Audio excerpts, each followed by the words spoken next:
Hello दोस्तों, आज हम बात करेंगे इकिगाई बुक के next chapter the art of staying young while growing old. इस चैप्टर को समझने के लिए एक क्वेश्चन है, what is your reason for being, कि तुम यहाँ क्यों हो। और according to Japanese everyone has an ikigai, मतलब हर एक इंसान का कोई उद्देश्य होता है। कुछ लोग अपने जीवन का उद्देश्य मालूम कर चुके हैं और कुछ लोग उसे ढूंढते रहते हैं। अवर इकिगाई, हमारा उद्देश्य हमारे अंदर ही कहीं छिपा होता है। ओकिनावा शहर के लोगों का ये मानना है कि इकिगाई ही एक ऐसी चीज है जिसकी वजह से हम रोज सवेरे उठते हैं। इसे समझने के लिए आप इस डायग्राम का यूज कर सकते हैं कि आपको क्या पसंद है और आप किस चीज में अच्छे हैं। यह आपके पैशन को डेवलप कर सकता है। दूसरा, कि आप किस में अच्छे हैं और किसके जरिए आप पैसे कमा सकते हैं। इन दोनों के जरिए आप अपना प्रोफेशन चूज कर सकते हैं। आपको क्या पसंद है और दुनिया को किस चीज की जरूरत है, यहाँ से आप अपने मिशन के बारे में पता कर सकते हैं। और दुनिया को किस चीज की जरूरत है और आप किस चीज से पैसा कमा सकते हैं, यहाँ से आपको अपना रोजगार के बारे में पता चल जाएगा। जब पैशन, प्रोफेशन, रोजगार, मिशन, ये चारों संतुलन हो जाएगी और यदि यही चारों आपको सेटिस्फाई कर रहे हैं तो यही आपकी इकिगाई है। नेक्स्ट पार्ट में ये बताया गया है कि what ever you do don't retire. Japan के लोग बहुत ज़्यादा बिजी रहते हैं, वो कभी रिटायरमेंट के बारे में सोचते ही नहीं है। वो जब तक काम करते हैं जब तक उनकी हेल्थ उनका साथ देती है। उनके लाइफ का पर्पस इतना इम्पोर्टेंट होता है कि उनके कल्चर में रिटायरमेंट का आइडिया होता ही नहीं। स्टडीज बताती है कि स्ट्रॉन्ग कम्युनिटी सेंस और डिफाइंड इकिगाई उतनी ही जरूरी है जितनी एक हेल्थी डाइट होती है। और यहीं से कुछ स्टडी ने यह भी बताया कि ओकिनावा और उसी की तरह कुछ और आइलैंड और जगह जहाँ पे लोग लंबी उम्र जीते हैं, वो ना कि लंबी आयु प्राप्त करते हैं बल्कि उनके अंदर बीमारियां भी बहुत कम होती है। अपनी जिंदगी को बहुत अच्छे से एंजॉय करते हैं। उनके ब्लड सेल में बहुत कम रेडिकल्स होते हैं जो कि हमारी कोशिकाओं की एजिंग के लिए रिस्पॉन्सिबल होती हैं। डिमेंशिया जैसी बीमारी की उम्र के साथ में भूलने की बीमारी वह भी इन लोगों में बहुत कम होती है।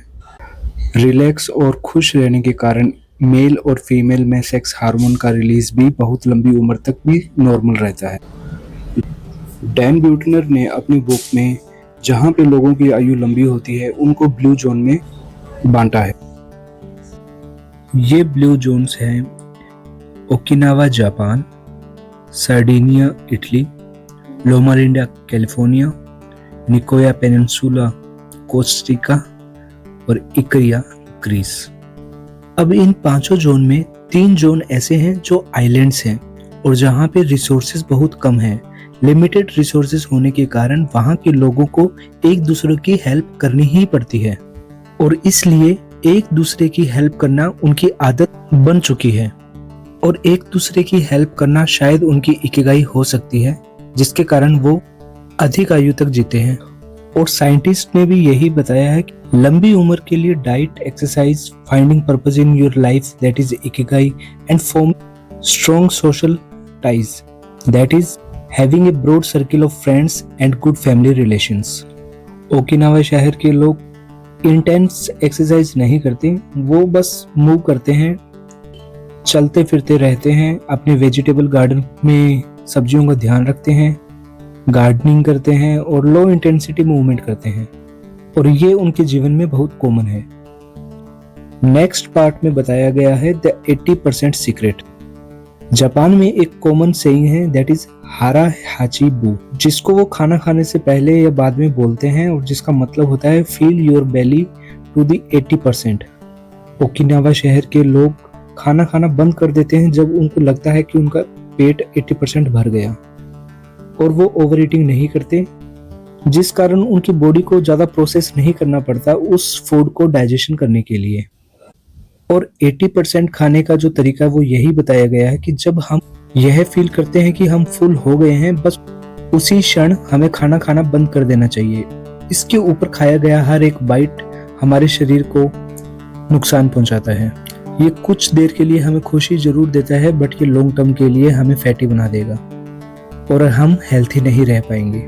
जापान में इस कल्चर को बढ़ावा देने के लिए वहाँ पे स्मॉल प्लेट्स का ट्रेंड चलता है जापान के रेस्टोरेंट्स में भी कुछ ऐसा ही देखने को मिलता है कि वहाँ पे सर्विंग जो होती है वो छोटी छोटी प्लेट्स में होती है। देखने में हमें ये लगता है कि हमने बहुत ज़्यादा कुछ खाना खाना है या खाएंगे, पर जब हम खाना फिनिश करते हैं तो हम कुछ भूखे ही रहते हैं।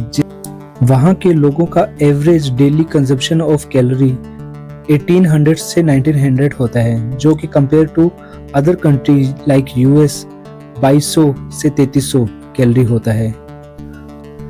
नेक्स्ट पार्ट है मोई कनेक्टेड फॉर लाइफ, जिसका मतलब क्या होता है कि लोगों का एक समूह है जो मंथली या वीकली कुछ कंट्रीब्यूट करते हैं मनी का, जिसको वो अपनी हॉबीज, प्लेज, गेम, डिनर या मीटिंग इनके लिए इकट्ठा करते हैं और इन इकट्ठे किए हुए पैसों से वो अपनी गेम या जो भी उन्हें कुछ करना होता है वो करते हैं। अगर इसमें कुछ पैसा बच जाता है, सभी लोग आपस में डिसाइड कर किसी एक को यदि जरूरत होती है तो वो पैसा उसे दे देते हैं, और यदि किसी को रुपए की जरूरत है तो वो पहले भी ले सकता है। तो इस तरह से मेंबर्स में इमोशनल और फाइनेंशियल स्टेबिलिटी बनी रहती है। सेंस ऑफ सिक्योरिटी लोगों को खुश रहने में मदद करती है। तो इस चैप्टर में हमें यह सीख मिलती है कि हमें हमारी इकिगाई फाइंड करनी है, जो कि हमारा पर्पस ऑफ लाइफ है, हमारा उद्देश्य क्या है। दूसरा, हमें एक्टिव रहना है, रिटायरमेंट के बारे में नहीं सोचना, कुछ ना कुछ करते रहना चाहिए, चलते फिरते रहना चाहिए, लो इंटेंस वर्कआउट करते रहना चाहिए, चाहे वो किसी भी फॉर्म में हो। एक दूसरे की हेल्प करनी चाहिए, लिमिट में खाना खाना चाहिए और एक ग्रुप में रहना चाहिए। तो मिलते हैं नेक्स्ट वीडियो में नए चैप्टर के साथ।